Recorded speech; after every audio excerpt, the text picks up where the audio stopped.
Oke, Assalamualaikum warahmatullahi wabarakatuh. Selamat pagi. Dalam kesempatan kali ini kita akan berdiskusi tentang dasar keselamatan dan kesehatan kerja. Bagi Anda yang baru dalam dunia K3 atau baru akan memasuki K3, Anda perlu mengetahui dulu singkatan daripada K3 itu adalah keselamatan dan kesehatan kerja. Dalam video kali ini nanti kita akan membahas dan berdiskusi terkait dengan apa sih isi daripada basic safety atau dasar daripada K3 itu sendiri. Oke, baik, akan kita langsung mulai. Ini adalah topik-topik yang nantinya akan kita bahas. Di antaranya dalam topik ini Anda diminta untuk dapat mengetahui tentang K3 itu apa. Kemudian ada wawasan terkait dengan sejarah K3. Kemudian Anda diminta untuk memahami terkait dengan pendekatan penerapan K3, tujuan penerapan K3, sasaran K3, serta beberapa istilah dasar yang ada di dalam K3 itu sendiri. K3 di dalam perusahaan biasanya ada yang menyebutnya dengan istilah bahasa Inggris, di mana K3 itu dibahasakan dengan HSE. HSE berarti di situ kepanjangan dari Health, Safety, Environment. Berarti di sana ada unsur kesehatan, ada unsur keselamatan, dan juga ada unsur lingkungan. Ada juga yang membahasakan dengan OHS atau menyingkatnya dengan OHS, Occupational Health Safety. Artinya adalah keselamatan kesehatan kerja. Paling identik di tempat kerja, orang-orang menyebut K3 ini dengan safety. Jadi apabila Anda nanti bekerja dan dengar kata-kata safety, itu artinya yang dimaksud adalah K3. Apa itu K3? K3 dalam hal ini dibagi pengertiannya menjadi 3 bagian. Secara etimologis, secara filosofis, dan juga secara keilmuan. K3 secara etimologis didefinisikan sebagai upaya perlindungan yang ditujukan agar tenaga kerja dan orang lain di tempat kerja selalu dalam keadaan selamat dan sehat, dan agar setiap sumber produksi perlu dipakai dan digunakan secara aman dan efisien. Jadi dalam hal ini, secara etimologis, upaya perlindungan yang ditekankan dalam K3 tidak hanya ke karyawan, namun juga ke orang lain yang berada di sekitar tempat kerja, serta peralatan-peralatan serta bahan-bahan produksi yang digunakan. Secara filosofis, K3 didefinisikan sebagai konsep berpikir dan upaya nyata untuk menjamin kelestarian tenaga kerja dan setiap insan pada umumnya beserta hasil karya, budaya dalam upaya mencapai adil, makmur, dan sejahtera. Artinya dalam filosofis ini, pengertian K3 tidak akan terkungkung pada tempat kerja, namun dia lebih ke arah suatu yang general pada fenomena umum, di mana dia merupakan suatu konsep berpikir dan juga upaya nyatanya dalam menjaga kelestarian hasil karya manusia. Sedangkan kalau menurut keilmuan, K3 didefinisikan sebagai cabang ilmu pengetahuan dan penerapan yang mempelajari tentang cara penanggulangan kecelakaan di tempat kerja. Istilah K3 ini memang identik dan juga dipakai di tempat kerja. Sehingga dalam hal ini K3 itu banyak diterapkan dan juga banyak disinggung di tempat kerja. Sedangkan di beberapa tempat yang lain tidak. Seperti misalkan kalau kita di rumah tangga, itu jarang sekali ada K3-nya. Kalau kita berada di institusi pendidikan, jarang juga ada K3-nya. Sehingga dalam pengertian secara keilmuan ini, dia berfokusnya kepada tempat kerja. Oke, kemudian yang perlu kita tahu selanjutnya adalah sejarah K3 itu sendiri. K3 itu sudah ada sejak zaman purba. yaitu sejak zaman kerajaan Babilonia, di mana rajanya waktu itu adalah Raja Hammurabi. Pada zaman Raja Hammurabi tersebut, K3 itu memang belum disebut identik dengan K3, namun aplikasi dalam cara beliau memimpin itu menerapkan K3. Di antaranya adalah dalam setiap kali pembangunan rumah-rumah penduduk atau rakyatnya, dia selalu menekankan K3, jangan sampai dari tukang yang membangunkan rumah itu asal-asalan. Apabila rumah yang dibangun asal-asalan, kemudian dia roboh dan mengenai dari rakyatnya yang minta dibangunkan rumah, maka Raja Hammurabi itu akan menuntut si tukang dan kemungkinan akan memenggal si tukang tersebut. Itu sudah sejak zaman purba. Kemudian, zaman revolusi industri sekitar abad 18, terjadi perubahan besar dalam sistem kerja manusia. Kemudian, pada zaman tersebut mulai dilakukan perubahan sistem kerja, di antaranya adanya pengaturan jam kerja, kemudian mulai menggunakan tenaga mesin, ada pengenalan metode baru, pengorganisasian pekerjaan, dan juga mulai muncul penyakit-penyakit yang berhubungan dengan pekerjaan, atau yang disebut dengan PHK. Kemudian zaman semakin berkembang dan memasuki zona industrialisasi atau zaman industrialisasi, di mana saat itu K3 perkembangannya sudah sangat cepat, sehingga orang kemudian mulai mengenal adanya APD, adanya alat-alat perlindungan atau safety device, dan juga alat-alat pengaman. K3 terus berkembang sampai kemudian di era zamannya manajemen, yaitu pada tahun 1931, salah satu ilmuwan yang namanya H.W. Hendricks, saat itu dia melakukan penelitian terkait dengan kenapa kecelakaan tersebut bisa terjadi. Kenapa kecelakaan bisa terjadi? Menurut Hendricks, kemudian itu dituangkan dalam sebuah teori penyebab kecelakaan, yang kemudian disempurnakan oleh rekannya Beard dan juga German pada tahun 1985. Dan juga pada eranya safety management ini kemudian berkembang, muncul standar-standar internasional, diantaranya ada ISO, International Organization for Standardization, dan juga muncul berkembang sistem manajemen K3. Kemudian sampai saat ini, Anda sekarang berada di zamannya safety culture atau budaya K3, di mana masing-masing orang dituntut untuk dapat mandiri dalam penerapan K3. Nah, itulah sejarah K3 sampai saat ini. Baik, apa sih pendekatan yang digunakan dalam K3? Pendekatan K3 itu ada 3 macam. Di antaranya yang pertama adalah pendekatan hukum, 2 pendekatan ekonomi, 3 pendekatan kemanusiaan. Dalam kita memberikan wawasan kepada orang atau kita melakukan sosialisasi K3 kepada orang lain, kita perlu menerangkan kepada mereka bahwa K3 itu merupakan suatu ketetapan hukum, di mana dasar hukum K3 di Indonesia itu adalah di Undang-Undang Nomor 1 Tahun 1970. Ini tentang keselamatan kerja. Ini silakan dicatat. Di dalam Undang-Undang Nomor 1 Tahun 70 disajikan ada 18 pasal yang membahas terkait dengan K3. Bahkan di dalamnya di situ juga ada satu pasal yang membahas terkait dengan konsekuensi apabila melanggar ketentuan K3. Di pasal 15 dijelaskan bahwasanya pelanggar K3 dia akan bisa dituntut dengan hukuman maksimal penjara yaitu 3 bulan atau denda 100.000.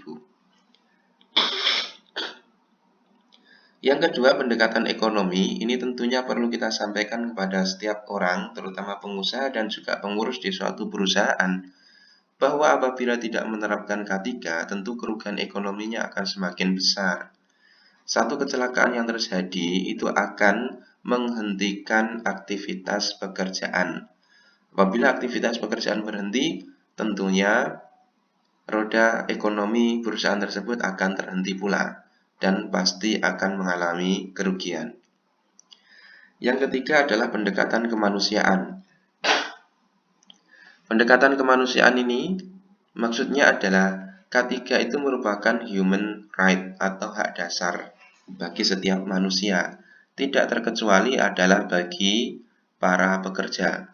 Sehingga mereka perlu difasilitasi terkait dengan keselamatan dan juga kesehatan kerjanya, agar dapat melakukan pekerjaan yang produktif dan juga dapat menguntungkan bagi perusahaan. Oke, apa sih tujuan penerapan K3 itu? Apabila kita menerapkan K3 di tempat kerja, tujuannya tidak lain adalah menjamin tempat kerja tersebut aman, nyaman, dan sehat. Aman, nyaman, dan sehat. Maksudnya adalah tempat kerja tersebut di sana lebih produktif. Lebih produktif dengan penerapan K3 karena K3 memperhatikan kesehatan dan juga keselamatan setiap karyawan yang ada di tempat kerja. Yang kedua, menjamin sumber produksi aman dan juga efisien. Di mana dalam hal ini tidak ada K3 itu yang dikatakan sebagai penghambat produksi. Justru K3 itu semakin menambah keamanan dan juga efisiensi daripada sumber produksi. Yang ketiga, proses produksi lancar. K3 mendorong supaya proses produksi lancar, sehingga dalam hal ini K3 biasanya diterapkan dalam proses produksi untuk mengidentifikasi kemungkinan-kemungkinan penyimpangan yang akan terjadi, sehingga dapat diatasi sedini mungkin dan produksi akan semakin lancar. Oke, apa sasaran penerapan K3? Sasaran penerapan K3 itu adalah nihil kecelakaan, ini yang pertama. Nihil kecelakaan itu maksudnya K3 itu menginginkan agar tidak sampai terjadi kecelakaan sekecil apapun, meskipun cuma satu jenis kecelakaan. Jadi dalam hal ini K3 menginginkan agar tidak ada kecelakaan sama sekali. Contoh misalkan apabila di tempat kerja menggunakan peralatan alat-alat berat, K3 berusaha untuk menihilkan kecelakaan yang diakibatkan dari alat berat. Misalkan orang terlindas, orang tertabrak, atau ada barang-barang lain yang tertabrak oleh alat berat. Kemudian, sasaran yang kedua adalah nihil penyakit akibat kerja. K3 mengidentifikasi kemungkinan-kemungkinan adanya paparan yang bisa mengenai pekerja, yang dapat memungkinkan munculnya penyakit-penyakit akibat kerja. Contoh misalkan, apabila Anda bekerja di perusahaan yang di sana banyak debunya, misalkan perusahaan semen. Anda bekerja di sana, kemudian Anda setiap hari terpapar dengan debu-debu silika, itu dapat menyebabkan penyakit atau radang yang disebut dengan silikosis. Nah, dalam hal ini, K3 berusaha mencegah agar seorang tidak terkena silikosis, sehingga dilakukan penerapan pengendalian K3 mulai dari pemakaian APD, kemudian penerapan SOP, dan juga penerapan sistem administrasi lainnya. Nah, itulah tadi sasaran K3, yaitu nihil kecelakaan dan nihil penyakit akibat kerja. Oke, kemudian apa saja istilah-istilah dalam K3 yang perlu kita ketahui? Di antaranya dalam hal ini Anda perlu mengetahui beberapa istilah yang ada dalam K3. Di antaranya adalah keselamatan. Apa sih yang kemudian disebut dengan keselamatan atau safety itu sendiri? Safety itu adalah suatu keadaan di mana seseorang mampu untuk mengendalikan kerugian dari kecelakaan dan mampu mengontrol risiko sehingga dapat diterima. Suatu keadaan di mana seorang mampu mengendalikan kerugian. Kita tahu dari setiap kecelakaan pasti bisa menimbulkan kerugian. Di antaranya apabila berakibat pada manusia, mungkin mereka akan mengalami luka. Yang disebut dalam hal ini tercover dalam keselamatan itu adalah bagaimana seseorang itu bisa mengendalikan luka. yang nantinya akan dialami. Dan bagaimana dia dapat mengontrol kemungkinan-kemungkinan yang dapat menyebabkan luka, sehingga apabila dia luka, itu lukanya tidak parah. Apabila orang telah mampu melakukan hal tersebut, itu masuk dalam kategori keselamatan. Contoh misalkan, ada kemungkinan seseorang bekerja di perusahaan itu terbentur kepalanya. Kemudian, ketika menyarankan agar orang yang bekerja tersebut menggunakan helm safety. Apabila dia benar-benar terbentur, tentunya dia akan terlindungi dengan helm safety. Apabila energi benturannya itu lebih besar, harapannya jika terjadi luka, oleh karena sudah ada helm, lukanya tidak terlalu parah. Nah, inilah yang disebut dengan keselamatan. Kemudian kesehatan. Kesehatan menurut WHO itu didefinisikan sebagai suatu derajat atau tingkat keadaan fisik dan psikologi individu. Jadi, kesehatan itu adalah derajat atau suatu level tingkat keadaan kondisi seseorang. Kondisinya ditinjau dari dua hal, yaitu fisik dan psikologi. Kalau dalam bahasa kita, jasmani dan rohani. Seseorang yang dia sehat secara rohani belum tentu sehat jasmaninya. Ataupun sebaliknya, orang yang nampak sehat jasmaninya belum tentu rohaninya juga sehat. Oleh karena itu, dalam hal ini, dalam kesehatan, ketika memastikan bahwasanya orang tersebut benar-benar sehat, baik jasmani maupun rohani. Sehingga dalam program K3 biasanya muncul medical check-up, di mana setiap orang yang bekerja dipastikan kesehatan jasmani dan rohaninya. Kemudian, apa sih yang disebut dengan safe atau selamat? Selamat itu artinya adalah kondisi di mana atau kapan munculnya sumber bahaya telah dapat dikendalikan ke tingkat yang memadai. Jadi, kondisi-kondisi bahaya dan juga potensi-potensi yang dapat menyebabkan kecelakaan telah dikendalikan sampai ke tingkat yang memadai. Apa artinya tingkat yang memadai? Artinya tingkat yang memadai itu adalah apabila dia tetap memberikan efek kepada manusia, efeknya itu menjadi tidak berarti atau tetap. Jadi tidak ada kerugian pada manusia. Contoh misalkan, apabila kita menepuk tangan kita sendiri, maka tidak akan terasa sakit. Ya, itu artinya selamat. Tapi kalau kita kemudian mencoba untuk memukul teman kita dengan menggunakan tangan kita, pasti dia akan merasa sakit. Sakit yang dialami oleh teman kita itu artinya sumbernya sudah tidak bisa dikendalikan ke tingkat yang memadai. Ini arti selamat. Oke, kita biasanya sering mendengar kata bahaya, bahaya gitu. Dan kita mungkin sering memperingatkan seseorang dengan kata bahaya. Di dalam K3, bahaya itu disebut juga dengan hazard. Hazard merupakan segala sumber yang dapat menyebabkan suatu kecelakaan. Jadi, bahaya ini merupakan suatu kata benda, di mana apabila kita membahasakan bahaya itu, kita fokus kepada apa sih yang dapat menyebabkan kecelakaan. Contoh kalau kita berbicara seseorang yang jatuh oleh karena terpleset. Mana yang kemudian dimaksud dengan bahaya?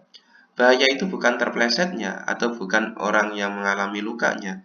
Namun yang disebut bahaya itu adalah apa yang menyebabkan orang tersebut terpleset. Nah, misalkan dalam hal ini adalah lantai licin. Jadi lantai licin itulah yang disebut dengan bahaya. Oke, baik. Kita lanjutkan. Selanjutnya resiko. Apa yang disebut dengan risiko? Risiko itu kombinasi antara kemungkinan suatu kejadian dengan konsekuensi dari kecelakaan tersebut. Maksudnya apa? Nah, dalam kejadian seorang yang jatuh terpleset tadi, kita akan melihat sumber dari kecelakaan tersebut atau bahayanya adalah lantai licin. Apa kira-kira yang terdiri dari kombinasi antara kemungkinan dan juga kejadian dari konsekuensi tersebut dalam kejadian itu yang menjadi penghantar atau adanya unsur kemungkinan dan juga kejadian dalam kecelakaan tersebut adalah momen terpleset. Sehingga terpleset itu dikatakan sebagai risiko. Kenapa? Ya, dalam risiko ini terpleset itu memiliki kemungkinan dan juga kemungkinan dan juga konsekuensi dari kejadian tersebut. Apa kombinasi tersebut? Nah, misalkan seperti ini. Lantai tadi itu licin. Seandainya ada 10 orang yang lewat, mungkin tidak semuanya akan terpleset. Tidak semuanya akan terpleset. Mungkin dari 10 orang yang lewat, hanya akan ada 3 orang yang terpleset. Nah, ini masuk dalam kemungkinan. Sedangkan konsekuensi dari kejadian tersebut maksudnya adalah dari 3 orang yang terpleset, 3 orang tersebut itu pasti mengalami efek yang berbeda-beda atau akibat yang berbeda-beda. Mungkin orang pertama dia terpleset sampai kemudian bisa meninggal. Orang kedua kejadian terpleset dan terjatuh, mungkin dia mengalami patah tulang. Sedangkan orang yang ketiga mungkin dia terpleset tapi nggak sampai jatuh. Nah, inilah yang kemudian disebut dengan risiko. Risiko itu diartikan sebagai mechanism of loss atau mekanisme menuju kerugian. Contoh lain daripada risiko itu mungkin kita bisa membayangkan.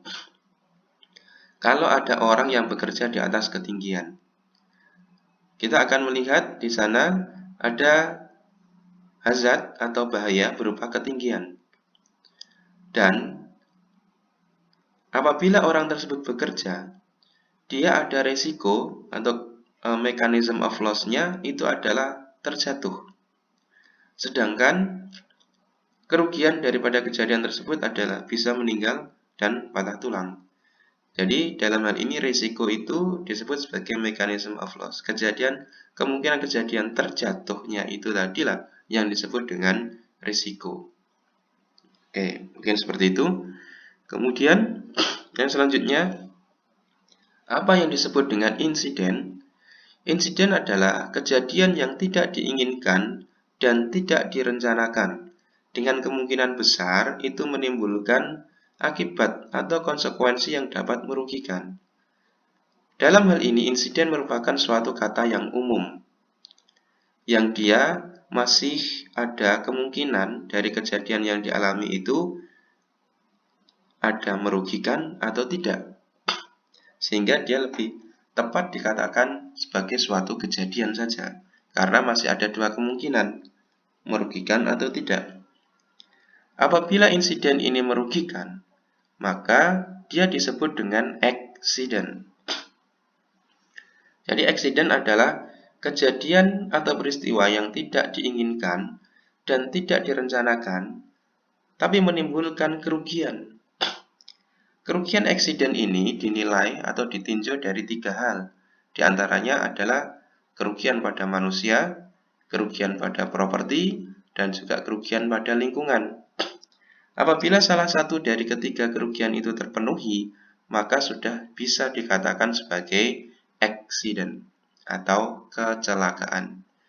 Accident inilah yang disebut dengan kecelakaan kerja. Jadi saya review sedikit. Insiden apabila dia merugikan atau sudah pasti merugikan, itu disebut accident atau kecelakaan kerja. Namun, apabila suatu insiden itu tidak sampai merugikan atau hampir saja dia merugikan, itu disebut dengan near miss. Apa itu near miss? Kejadian atau peristiwa yang tidak diinginkan dan tidak diharapkan, namun terjadi. Dan apabila sedikit saja terjadi perubahan akan mengakibatkan kerugian. Jadi, near miss ini dia belum ada kerugian. Tapi apabila sedikit saja ada suatu perubahan, kemungkinan dia mengalami kecelakaan atau mengalami kerugian. Contoh near miss, misalkan seseorang tadi yang berjalan di atas lantai yang licin, kemudian dia terpeleset. Namun, terpelesetnya dia itu tidak sampai jatuh, sehingga tidak ada kerugian. Orangnya tidak cacat, orangnya tidak mengalami sakit apa-apa. Itulah yang disebut dengan near miss. Saya review di sini. Insiden ada 2. Apabila dia mengakibatkan suatu kerugian disebut dengan accident atau kecelakaan. Apabila dia tidak sampai merugikan disebut dengan near miss atau hampir celaka. Oke. Nah, sampai di sini. Apabila ada pertanyaan, silahkan langsung ditanyakan dengan komunikasi melalui WA atau email kami. Demikian dari kami, sekian dan terima kasih.